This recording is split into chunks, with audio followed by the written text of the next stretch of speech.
అందరికీ నమస్కారం. నా పేరు శ్రీనివాస్ సాగర్. నేను బీసీ సమాజ్ రాష్ట్ర కార్యదర్శి. ఈరోజు తెలంగాణ రాష్ట్ర వ్యాప్తంగా బీసీ కులాలలో వచ్చిన చైతన్యం, కాంగ్రెస్ పార్టీ ఏదైతే అసెంబ్లీ ఎన్నికలకు ముందు కామారెడ్డి డిక్లరేషన్ ప్రకటించి ఆ రోజు బీసీ కులగణన చేసిన తర్వాతనే 42% రిజర్వేషన్ అమలు పరిచిన తర్వాతనే స్థానిక సంస్థల ఎన్నికలు నిర్వహిస్తామని కాంగ్రెస్ పెద్దల చేత ప్రకటించి ఆ రోజు బీసీ ఓట్లను మొత్తం కూడగట్టుకొని అధికారంలోకి రావడం జరిగేది. అధికారంలోకి వచ్చి 8 నెలల తర్వాత కూడా ఈరోజు వరకు ఆ ఊసే ఎత్తకుండా మళ్ళీ పాత జనాభా ప్రాతిపదికననే స్థానిక సంస్థల ఎన్నికలు పోవడానికి సిద్ధమైంది. ఇంకొకటి ఏంటంటే, గతంలో మండల కమిషన్ అమలు జరపాలని దేశవ్యాప్తంగా ఏ విధంగా అయితే ఉద్యమ పరిణామాలు జరిగాయో అటువంటి బీసీ ఉద్యమం ఈరోజు తెలంగాణ వ్యాప్తంగా విస్తరించింది. ఇటువంటి పరిణామాల నేపథ్యంలో కాంగ్రెస్ పార్టీ బీసీ వాదాన్ని పక్కకు తీసుకుపోనికే ఇటువంటి నిరసన కార్యక్రమాలను పక్కదో పట్టించేందుకు ఈరోజు రాజకీయ పార్టీల మధ్యలో ఈరోజు బీఆర్ఎస్ బీజేపీలో విలీనమవుతుందని, ఆ పార్టీ ఇక్కడ విలీనమవుతుందని మళ్ళీ సబ్జెక్టును తప్పుదో పట్టించి ఈరోజు బీసీ వాదాన్ని ఎప్పుడైతే బలంగా ఈరోజు రాష్ట్ర వ్యాప్తంగా వినిపిస్తుందో దాన్ని పక్కదారి పట్టించేందుకు ప్రయత్నం చేసడానికి ప్రత్యక్ష ఉదాహరణగా నిలుస్తుంది.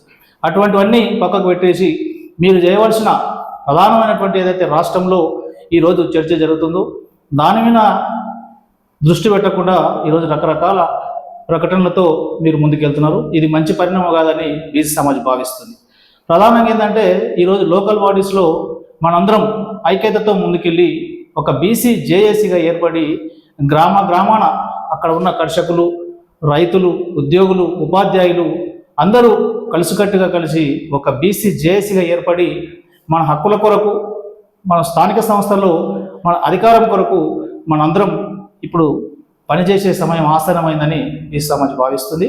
అదేవిధంగా ఏదైతే మనం తెలంగాణ రాష్ట్రం సాధించేందుకు ఏదైతే జేఏసీగా ఏర్పడి తెలంగాణ రాష్ట్ర వ్యాప్తంగా మనమైతే నడుం బిగించి పోరాడినామో అటువంటి మరో పోరాటానికి బీసీలు అందరూ సిద్ధం కావాలని కోరుకుంటున్నాం.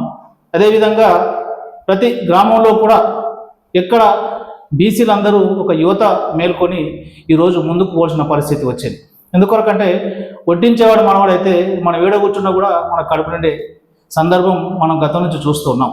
మన గత అసెంబ్లీ ఎన్నికలో కానీ పార్లమెంట్ ఎన్నికలో కానీ పైన ఏదైతే రాష్ట్ర అధ్యక్షుల హోదాలలో అన్ని పార్టీల్లో రెడ్డి వాళ్ళే, బీజేపీలో కిషన్ రెడ్డి, కాంగ్రెస్లో రేవంత్ రెడ్డి గారు, బీఆర్ఎస్లో మన కేసీఆర్ గారు. అంటే పైన అగ్రకుల ఆధిపత్యాలు ఉన్నప్పుడు వాళ్ళకు మెజారిటీ సీట్స్ కూడా బీసీలకు ఇవ్వకుండా ఆ రోజు ఇబ్బంది పెట్టిన సందర్భాలు మనం గుర్తున్నాయి.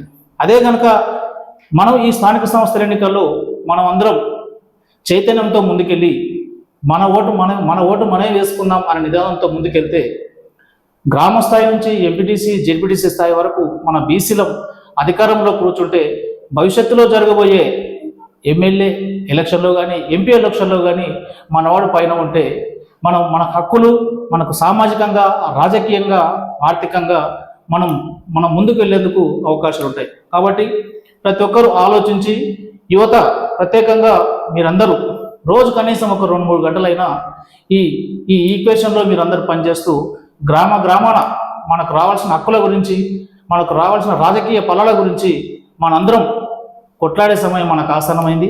తెలంగాణలో మరో ఉద్యమానికి మనందరం సిద్ధం కావాలని బీసీ సమాజ్ కోరుకుంటుంది. బీసీలు ఎప్పుడు బలిజీవులుగానే బతకాలా అనే కోణంలో గ్రామాన మన గౌడన్నలు, గొల్ల కుర్మలు, రజకులు, ముదిరాజులు, కమ్మరులు, వడ్డె ఉపరవాళ్ళు ఇలా ఎవరికి వాళ్ళు సంబంధ కులాల ఉద్యమ పుడికిలు బిగించేందుకు ఈరోజు తెలంగాణ వ్యాప్తంగా సిద్ధంగా ఉన్నారు. మనమెంతో మా వాట మాకే అనే నిదానంతో ఈ స్థానిక సంస్థల ఎన్నికల్లో అన్ని బీసీ కుల సంబంధ వర్గాలు మొత్తం ఈసారి ఐకమత్యంతో ముందుకెళ్ళి మా వాట ఏందో మాకే కావాలి అనే నిదానంతో ముందుకెళ్దాం. మనం పోరాడదాం, సాధించుకుందాం, అధికారం చేపడదాం.